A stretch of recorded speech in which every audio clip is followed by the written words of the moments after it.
সম্মানিত ভিউয়ার্স, যারা আমার এই ভিডিও দেখছেন এবং আমার কথাগুলো শুনছেন, আপনাদের সবার প্রতি সম্মান এবং শ্রদ্ধা জানিয়ে আজকের আলোচনা আমি শুরু করছি।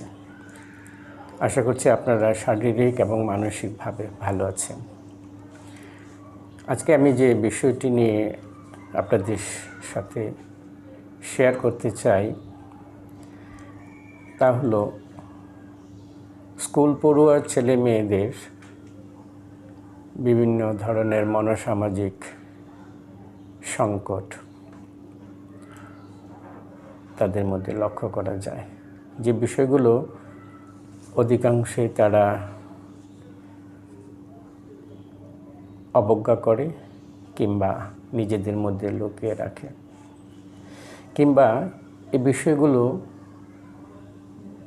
বলার মতো পরিবেশ কিংবা এই সংকট উত্তরণের জন্য যে ধরনের সহযোগিতা তাদের প্রয়োজন, সেই বিষয়গুলো সেরকম করে হয়তোবা তাদের জানা নেই বলেই তারা অনেকাংশে বিষয়গুলো তারা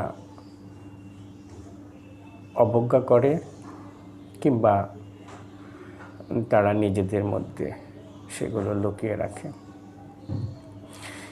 এই ধারণা এবং এই অভিজ্ঞতা, ধারণা এই কারণে বলছি যে আমি তো ওই গবেষণাভিত্তিক কোনো আলোচনা বা গবেষণাভিত্তিক কোনো জ্ঞান আমার নেই।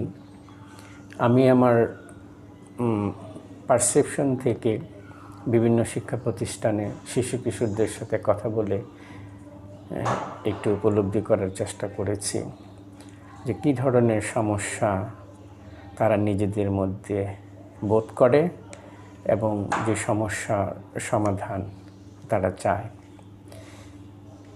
এই একটি অভিজ্ঞতা নিয়ে আমি আজকে যে লেখাটুকু আমি আপনাদের সাথে শেয়ার করতে চাই, সেই লেখার উপলক্ষ হিসাবে আমি এই অভিজ্ঞতাটুকু অর্জন করি এবং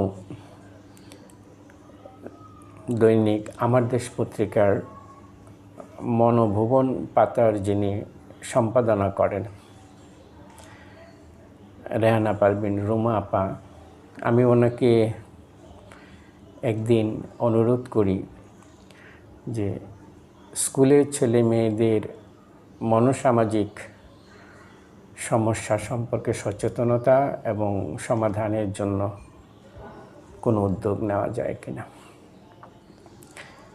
আমি ওনাকে একটু বোঝাতে কিংবা ওনাকে একটু উৎসাহী করার জন্য আমি বিষয়গুলো বলি এবং উনি আগ্রহ প্রকাশ করেন যে পত্রিকার মাধ্যমে ওনার এই মনোভুবন পাতায় উনি সপ্তাহে একটা দিন স্কুলে ছেলে মেয়েদের সমস্যা নিয়ে, বিশেষ করে মনোসামাজিক এবং তাদের লেখাপড়া সংক্রান্ত কোনো সমস্যা নিয়ে তারা তুলে ধরবেন এবং তাদের কাছ থেকে প্রশ্ন এবং তাদের সমস্যা সম্পর্কে মতামত চাবেন। এরই প্রেক্ষিতে আমি একদিন, যিনি আজকে এই লেখাটা লিখেছেন এবং যার লেখাটুকু আমি আপনাদেরকে পড়ে শোনাবো, উনি আমাকে ফোন করে এবং আমাকে বলেন যে এই স্কুলের ছেলে মেয়েদের যারা প্রশ্ন করবেন তাদের কী ধরনের তথ্য তারা দিবে সে বিষয়ে আমার একটু মতামত। আমি ওনাকে যেটুকু বলেছি এবং উনি যেরকম মনে করেছেন সেটুকু সমন্বয় করে উনি আজকের এই লেখাটি তুলে ধরেন। ভিউয়ার্স, আপনারা হয়তো একটু পিছনের দিকে তাকালেই আপনারা বুঝতে পারবেন, বা আমি জানি না কতটা আপনারা আমার সাথে একমত হবেন, যে ওই সময়ে মানসিক সমস্যা কিংবা মানসিক স্বাস্থ্য সম্পর্কে কথাগুলো বলা কিংবা সেগুলো গণমাধ্যমে তুলে ধরার প্রেক্ষাপট আজকের যত সহজে বলা যাচ্ছে এবং যত ধরনের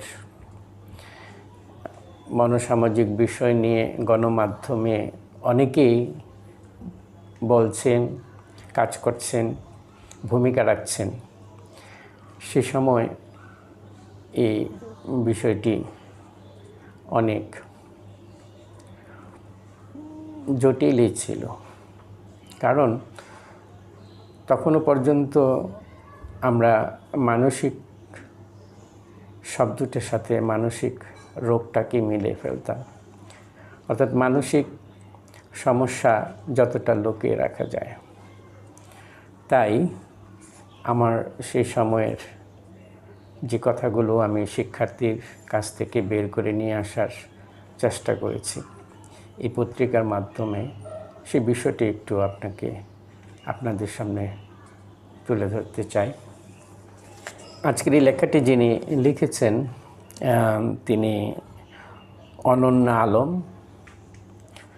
মনোভবন পাতার উনি একজন এখানে যিনি কাজ করেন। তিনি ওনার এই লেখার যে শিরোনাম নির্ধারণ করেছেন তা হলো কৈশোরের টানাপোড়েন। উনি যা লিখেছে আমি একটু আপনাদেরকে একটু শোনাতে চাই। আর এই লেখার মাধ্যমে আমি এই উদ্যোগ নেওয়ার জন্য আমি বিগত আমার ভিডিওগুলো তো আমি রেহানা পারভিন রুমা আপার প্রতি কৃতজ্ঞতা প্রকাশ করছি। আজকের এই লেখায়ও ওনার প্রতি আমি কৃতজ্ঞতা প্রকাশ করছি এবং অনন্যা আলম যিনি লিখেছেন তার প্রতিও কৃতজ্ঞতা প্রকাশ করছি। তাই চলুন আমি একটু আপনাদের শোনাই অনন্যা আলম কী লিখেছেন শিক্ষার্থীদের উদ্দেশ্যে এই মনোভবন পাতায়। শিরোনাম পুনরায় বলছি, কৈশোরে টানাপোড়েন। লিখেছেন অনন্যা আলম। আমরা অনেক সময় মনে করি বড়দেরই শুধু মন আছে, মনের টানাপোড়েনে ভুগবে শুধু বড়রাই। কিন্তু একটু লক্ষ্য করে দেখুন, আজকের শিশুদের জীবনে সমস্যার শেষ নেই, যার অনেকটাই তাদের মনোদৈহিক কারণে ঘটে থাকে। শিশু কিশোর বয়সে কারো মধ্যে কোনো সমস্যা লক্ষ্য করা গেলে তা নিজের মধ্যে লুকিয়ে না রাখাই ভালো। জীবনে ঘটে যাওয়া কোনো ঘটনা বা সমস্যা অনেক ক্ষেত্রে জীবনের স্বাভাবিক বিকাশ ক্ষতিগ্রস্ত হতে পারে, কিংবা পরবর্তী সময়ে আরও বহু জটিল সমস্যার সৃষ্টি হতে পারে। তাছাড়া সময়ের সঙ্গে সঙ্গে শিশু কিশোররা শারীরিক, মানসিক, সামাজিক ও সৃষ্টিশীলতার বিকাশ থেকেও পিছিয়ে পড়তে পারে। আমরা মানসিক সমস্যা ও মানসিক রোগ এই দুটো বিষয় এক করে ফেলি, যে কারণে নিজেদের মধ্যে কোনো মানসিক সমস্যা বোধ করলেও লোকলজ্জায় তা প্রকাশ করি না। ফলে এই সমস্যাটা বিভিন্ন ধরনের জটিল মানসিক রোগ সৃষ্টি করে, যেখানে ব্যক্তি অসহায় হয়ে পড়েন, নিয়ন্ত্রণ হারিয়ে ফেলেন নিজের উপর। শুরু হয় জীবনের ছন্দপতন। প্রাথমিক পর্যায়ে একটু উদ্যোগী হয়ে সমস্যা সমাধানের চেষ্টা করলে বা বিশেষজ্ঞের সাহায্য নিলে তা থেকে পরিত্রাণ সহজ হয়, সফল ও দ্রুত সমাধান পেতে পারি। শিক্ষার্থীদের মধ্যে মনোসামাজিক অসংখ্য সমস্যা লক্ষ্য করা যায়, যেমন মনে হচ্ছে দিন দিন নিজের স্বপ্ন থেকে দূরে সরে যাচ্ছি, প্রায়ই নিজের মধ্যে কোনো কারণে প্রচণ্ড অস্থিরতা কাজ করে, যে জন্য পড়াশোনায় মনোযোগ দিতে পারি না। পড়ার সময় হঠাৎ মনে হয় যেন কোথায় চলে যায়, সে কারণে শত চেষ্টা করেও পড়া মনে রাখতে না পারা। লেখাপড়া কিংবা পরীক্ষাকে ভয় পাওয়া, কোনো ঘটনায় মানসিকভাবে প্রচণ্ড কষ্ট পাওয়া, যে কষ্ট এখনও ভুলতে পারি না। নিজেকে সর্বদা শারীরিক ও মানসিকভাবে অসুস্থ ভাবা, ইচ্ছার বিরুদ্ধে স্কুলে যাওয়া, স্কুল জীবনে প্রথমে ভালো করলেও পরে অনবরত খারাপ করতে থাকা, সব বিষয়ে মোটামুটি ভালো করলে ও কোনো একটা নির্দিষ্ট বিষয়ে ভালো করতে না পারা, ক্ষুধা থাকা সত্ত্বেও খাবার গ্রহণে অনীহা, সব কিছু থাকা সত্ত্বেও নিজেকে একা ভাবার মতো অসংখ্য ঘটনা অনেক কিশোরের মধ্যে দেখা যায়। এমন কোনো সমস্যা আপনি সন্তানের মধ্যে লক্ষ্য করে থাকেন এবং গত 6 মাস ধরে আপনি অতিমাত্রায় লক্ষ্য করেছেন, তাহলে সমস্যাটি নিজের মধ্যে লুকিয়ে না রেখে আমাদের কাছে লিখুন।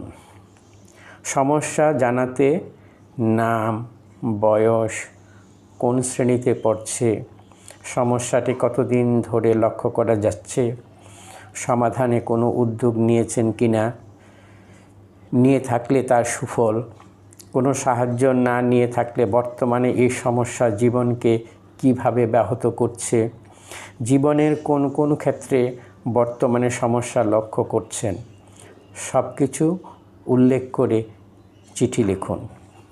প্রশ্নের উত্তর দেবেন মনোবিকাশ ফাউন্ডেশনের নির্বাহী পরিচালক, মনোবিজ্ঞানী ও EMDR ভিত্তিক সাইকোথেরাপিস্ট সাখাওয়াত শরীফ।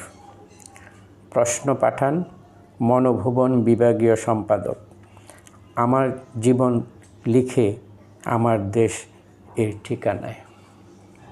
এটুকুই অনন্য আলম ওনার লেখায় লিখেছেন।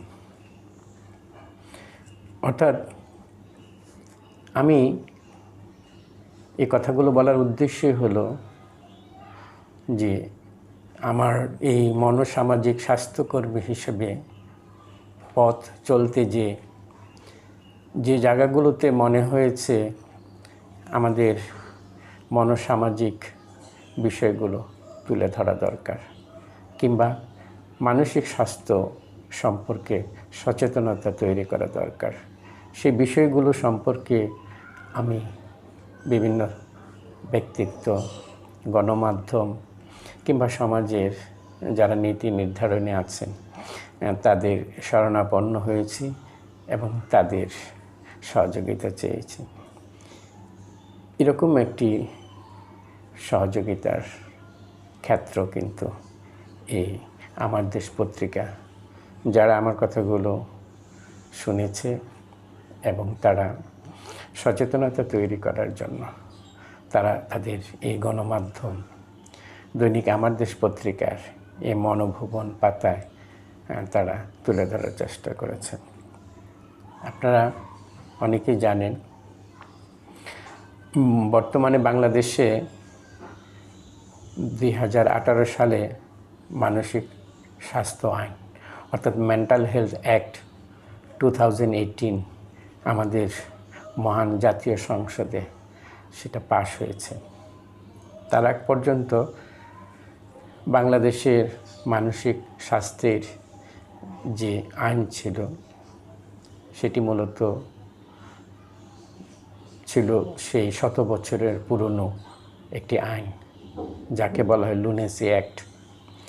সেখানে মানসিক স্বাস্থ্য বলতে মানসিক রোগের চিকিৎসাটাকে প্রাধান্য দেওয়া হতো এবং চিকিৎসা হিসাবে মেডিকেল ট্রিটমেন্টকে বোঝানো হতো।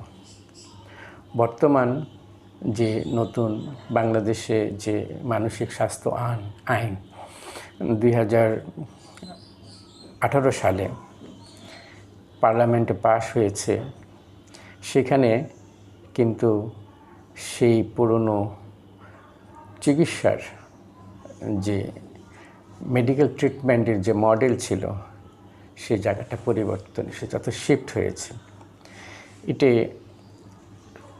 আমাদের স্বাস্থ্য মন্ত্রণালয় পলিসি হিসাবে 2019 সালে তারা এটা গ্রহণ করে এবং স্ট্র্যাটেজিক প্ল্যান হিসেবে 2020 সাল থেকে বাংলাদেশে ইমপ্লিমেন্ট করা হয়।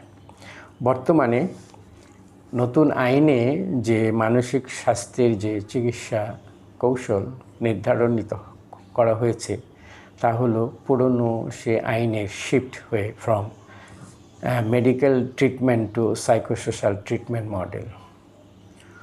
অর্থাৎ সেই মানসিক বলতে যে শুধু মেডিকেল চিকিৎসাটাই ছিল, সেখান থেকে বর্তমানে মনোসামাজিক চিকিৎসাটাকে মডেল হিসাবে কিন্তু মেনে নেওয়া হয়েছে। এটি নতুন সংযোজন মানসিক স্বাস্থ্যের ক্ষেত্রে, মানসিক রোগের চিকিৎসার ক্ষেত্রে। এ হলো আমাদের বর্তমান বাংলাদেশের মানসিক স্বাস্থ্যের চিকিৎসা ব্যবস্থা। আমি এর সাথে আরও কিছু জিনিস একটু সংযোজন করতে চাই আপনাদের অবগতির জন্য, যে বাংলাদেশে যে মানসিক স্বাস্থ্য সেবার বর্তমান অবস্থা, যদিও আমি আমার পূর্বের একটি ভিডিওতে বাংলাদেশের মানসিক স্বাস্থ্যের বর্তমান অবস্থান আমি তুলে ধরেছি, তারপর ওইখানে একটু আমি বলতে চাই যে বাংলাদেশে বর্তমানে 270 জন মনোরোগ বিশেষজ্ঞ আছেন যারা মানসিক স্বাস্থ্য সেবায় নিয়োজিত, এবং 500-র মতো সাইকোলজিস্ট কম বেশি যারা মানসিক স্বাস্থ্য সেবা কাজে নিয়োজিত বাংলাদেশে 166 মিলিয়ন মানুষের জন্য। আপনারা শুনে অবাক হবেন, 2,16,000 মানুষের জন্য একজন বিশেষজ্ঞ। এ হলো বাংলাদেশের মানসিক স্বাস্থ্য সেবা বাস্তব চিত্র। বাংলাদেশের স্বাস্থ্য খাতে যে বাজেট নির্ধারণ করা হয়, অর্থাৎ অ্যালোকেশন হয় যে টাকা, তার মাত্র 0.44 ভাগ মানসিক স্বাস্থ্যের জন্য নির্ধারণ করা হয়ে থাকে। এই হলো বাংলাদেশের মানসিক স্বাস্থ্যের অবস্থা। আমি শিশু কিশোরদের মনোসামাজিক স্বাস্থ্য সেবার প্রতি যে মনোযোগী হওয়া উচিত সে বিষয়টির প্রসঙ্গ টেনে আমি আরেকটু কথা বলতে চাই। এখানে যে গবেষণা ভিত্তিক যে আলোচনা, শিশু কিশোরদের উপর বিভিন্ন গবেষণা প্রাপ্ত কিছু তথ্য আমি একটু সংক্ষিপ্ত পরিসরে এখানে আপনাদের সদয় অবগতির জন্য একটু তুলে ধরতে চাই আজকে এই লেখার প্রাসঙ্গিক বিষয় হিসেবে। এখানে 1998 সাল থেকে 2004 সাল পর্যন্ত যেসব গবেষণা হয়েছে সে সমস্ত গবেষণার লিটারেচার তারা রিভিউ করে দেখতে পায়, যেখানে 1998 সালে 13.4% শিশু মানসিক সমস্যায় ভুগতেন, তা 2004 সাল এই সময়ের মধ্যে এসে দাঁড়ায় 22.9 ভাগ। অনুরূপভাবে 2019 সালের একটা সার্ভে রিপোর্ট থেকে দেখা যায় বাংলাদেশের সমস্ত শিশুদের মধ্যে 12.6% শিশু কোনো না কোনোভাবে মানসিক সমস্যায় ভুগছে। এদের মধ্যে ছেলেদের পরিমাণ হলো 13.7 ভাগ এবং মেয়েদের হলো 11.5 ভাগ। 2013 সালের একটা স্টাডি রিপোর্ট থেকে দেখা যায় যে 25% অ্যাডোলেসেন্ট অর্থাৎ কিশোরী যারা শহরের স্কুলগুলোতে পড়াশোনা করে তাদের মধ্যে ডিপ্রেসিভ সিমটমের অভিজ্ঞতা রয়েছে। এদের মধ্যে মেয়েদের 30% এবং ছেলেদের 19%। 2018 সালের আরেকটি স্টাডি থেকে দেখা যায় যে অ্যাডোলেসেন্ট মানে কিশোর কিশোরী যারা শহরে এবং উপশহরে অর্থাৎ আরবান এবং সেমি আরবান স্কুলে যারা পড়াশোনা করে তাদের মধ্যে 36.6% অর্থাৎ 36.6% তারা ডিপ্রেসিভ সিমটমে ভুগছে, যার মধ্যে 42.9% মেয়ে এবং 25% ছেলে। অনুরূপভাবে একইরূপ আরেকটি গবেষণার থেকে দেখা যায় যে এটি মূলত 2013 সালে এই গবেষণাটা করা হয়। সেখানে মেডিকেল স্টুডেন্টদের মধ্যে দেখা যায় 38.9% তারা বিষণ্ণতা রোগে অর্থাৎ ডিপ্রেশনে ভুগছে। 2019 সালে বিশ্ববিদ্যালয়ের স্টুডেন্টদের উপর একটি গবেষণা থেকে দেখা যায় যে 15 মাস সময়ের ব্যবধানে তাদের মধ্যে মানসিক রোগের বিস্তৃতি অর্থাৎ বৃদ্ধি পায়। দেখা যায় যে 22.5% বৃদ্ধি পেয়েছে ডিপ্রেশন এবং 27.1% বৃদ্ধি পেয়েছে অ্যাংজাইটি। অর্থাৎ বিশ্ববিদ্যালয়ে যে সমস্ত শিক্ষার্থী পড়াশোনা করে তাদের মধ্যে এই গবেষণায় বেরিয়ে আসছে 15 মাসের ব্যবধানে তাদের মধ্যে ডিপ্রেশন এবং অ্যাংজাইটির পরিমাণ এই পরিমাণে বৃদ্ধি পেয়েছে। অর্থাৎ 22.5% বৃদ্ধি পেয়েছে ডিপ্রেশন এবং 27.1% বৃদ্ধি পেয়েছে অ্যাংজাইটি। এ হলো বাংলাদেশের শিশু কিশোর কিংবা বয়ঃসন্ধিক্ষণে যারা আছেন তাদের মানসিক স্বাস্থ্য সংকটের চিত্র। এটি একটি খণ্ডচিত্র। আমরা পরিপূর্ণভাবে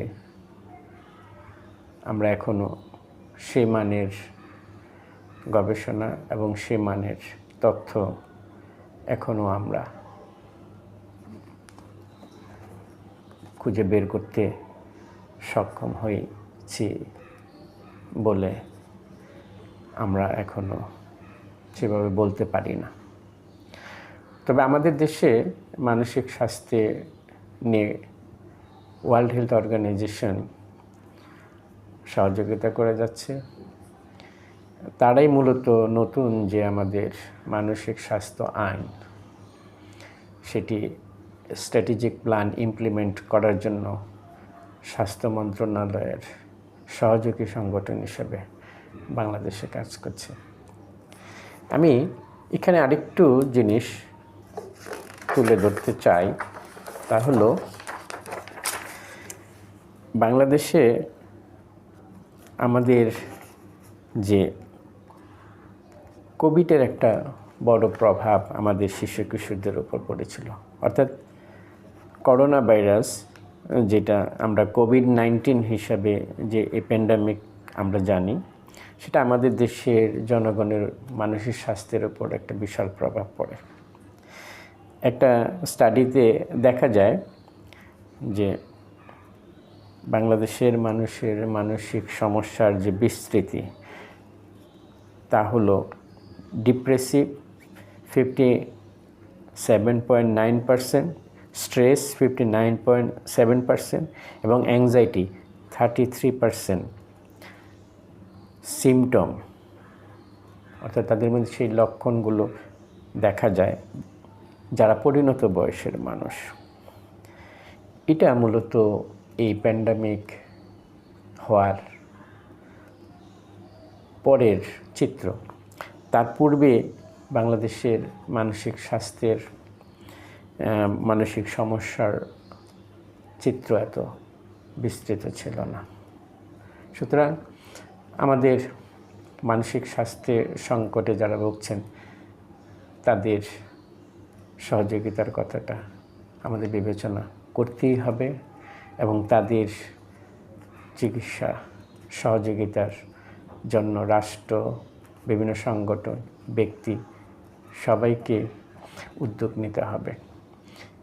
এই কথাটুকু বলার জন্যে আমি আপনাদের এই ভিডিওর মাধ্যমে আপনাদের কাছে তুলে ধরলাম।